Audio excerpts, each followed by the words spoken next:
discipleship and understanding what discipleship is really important.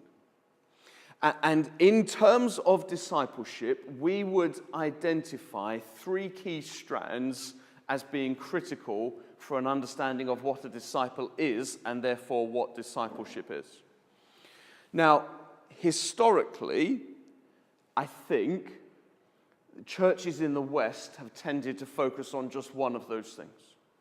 So I think that it is not too much of a stretch to say that for the past however many years, churches in the West have thought of Christian maturity as being linked with knowledge.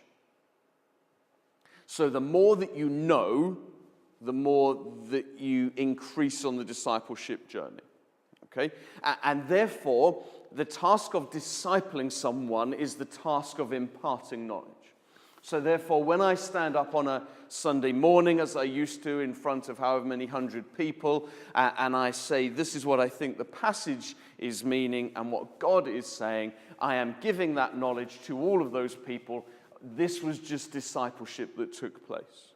And so the more you know, the more mature you are. But actually, although that has become a default way of thinking, when I actually phrase it like that, probably it already starts alarm bells ringing in our minds to say, is that really all that there is when it comes to being a disciple? And I think we could probably quite easily say that Jesus goes on and a number of times to say that actually, if you love me, you'll keep my commands. In other words, there is a response necessary to that knowledge. It isn't just about knowing more. In some ways, you've got to obey something. You've got to do something with that knowledge. We see that right across 1 and 2 Kings and Chronicles, where you get these judgments on the rule and reign of each of the kings. You come across it, and it doesn't say this is how much they knew or this is how much they understood. It's what did they do? How did they obey it? This person was disobedient to the Lord. He didn't tear down the high places. He didn't do this and he didn't do this. Or this person did obey the word of the Lord. And so there is a sense in which discipleship is not just about knowing more. It's also about what we do with that knowledge in terms of how it actually impacts our own life. And we would suggest that there is also a third thing, and really it comes from this concept of disciple in the first place, that a disciple in those early days was someone who went with the rabbi or the teacher, who did learn a lot of stuff, was responsible for in some way following, which wasn't just geographically walking around, but in some way applying it to their own lives, but also being some form of an advocate for that wider, in other words, sharing that with other people. And so we would say that our definition of a disciple and therefore of discipleship is first about knowledge, and we don't want to chuck that out because if you're not increasing in knowledge, you've got nothing to obey and share. But it is about knowledge, it is about obeying that knowledge, and it's about sharing that with others. And so we would talk about that in terms of a 3-legged stool. And I will just put that picture up there for you so you can kind of see that picture. So on a 3-legged stool, you want to have all of the legs of the stool roughly the same length.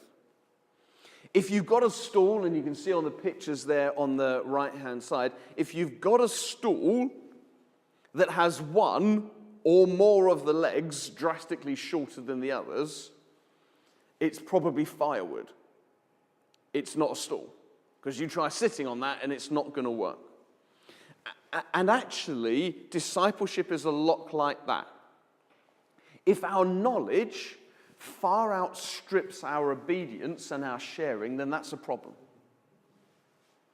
We're becoming obese Christians. Obesity at its heart it has its roots in taking on more than we expend in energy. And so that's what leads to obesity. So you can become spiritually obese as Christians because you're taking on all of this knowledge, but not then in some way doing something with it. And so the 3 legs of the stool need to be in roughly equal length. In other words, when you learn something about who God is and what he's asking you to do in response, you need to be obeying that and sharing that with someone else in order to truly be a disciple. And if your knowledge is outstripping your obedience or your sharing, then there's a problem.